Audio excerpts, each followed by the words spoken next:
आजाद होकर आजादी महसूस करना। कारण भारतीय नागरिक हा आजाद देशात राहत आहे, स्वतंत्र देशात राहत आहे, परंतु नागरिकांना स्वातंत्र्य हवं आहे। नागरिकांचं स्वातंत्र्य हिरावून घेतलं आहे, दॅट इज अंडर प्रेशर ठेवले जात आहे। बाकी स्वातंत्र्यापेक्षाही मतदानाचं स्वातंत्र्य भारतीय समाजाला नाही, भारतीय नागरिकाला नाही, भारतीय मतदाराला नाही। हा जो पायंडा आहे याच्यासाठी स्वातंत्र्याची दुसरी लढाई सुरू केली होती ती माननीय अण्णा हजारे यांनी। स्वातंत्र्याची दुसरी लढाई तिला पुढे घेऊन जाण्यासाठी सैनिक समाज पार्टी कटिबद्ध आहे।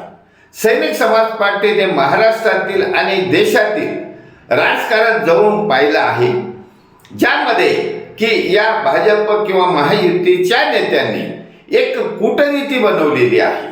लोकसभेच्या निवडणुकीमध्ये सपाटून मार खाल्ल्यानंतर त्यांनी कूटनीती बनवली।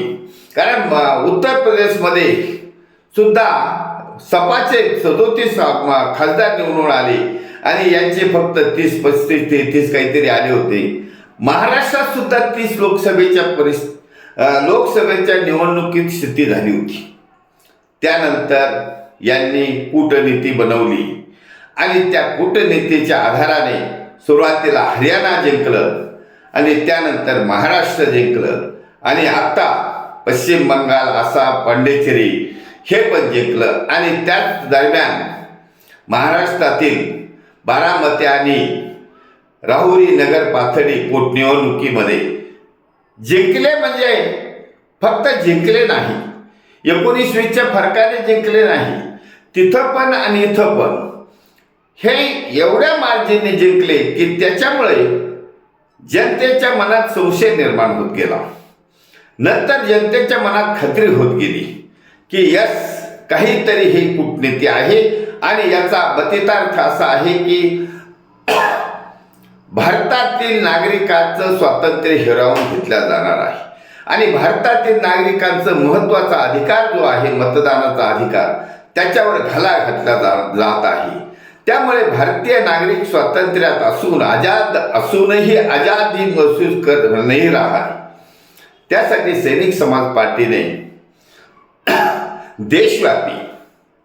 देशव्यापी छत्रपती शिवाजी महाराजांच्या नावाने आघाडी सुरू करण्याचं ठरवलं आहे। ही छत्रपती शिवाजी महाराजांच्या नावात जादू आहे, तिचा राजकारणात वापर करायचा आहे। त्यासाठी इंडिया आघाडी आणि छोट्या छोट्या पक्षांच्या नेत्यांना आव्हान केलं आहे की सैनिक समाज पार्टीच्या या छत्रपती शिवाजी महाराजांच्या नावाने सुरू केलेल्या आघाडीमध्ये सामील व्हावे, यासाठी सैनिक समाज पार्टीने ही आघाडी सुरू केली आहे आणि तेच स्वातंत्र्याची दुसरी लढाई जिंकण्याची तयारी केली आहे, जेणेकरून भाजपामध्ये आणि महायुतीमध्ये असलेले 90% भ्रष्टाचारी, परिवारवादी, वंशवादी, गुंड प्रवृत्तीच्या लोकांना सत्तेबाहेर करण्याची नीती वापरता येईल।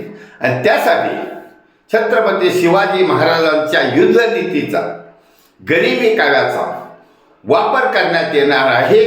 त्यामुळे या देशामध्ये नक्की छत्रपती शिवाजी महाराजांच्या नावाची युती यशस्वी होऊन या देशामध्ये स्वच्छ असं सैनिक समाज पार्टीचे सरकार म्हणजे छत्रपती शिवाजी महाराजांच्या रयतेच्या राज्याची पुनर्स्थापना करण्यासाठी आम समाजातील क्वालिफाईड आणि इन्फ्लुएन्स जनतेने सहभाग घेण्याचं ठरवलं आहे।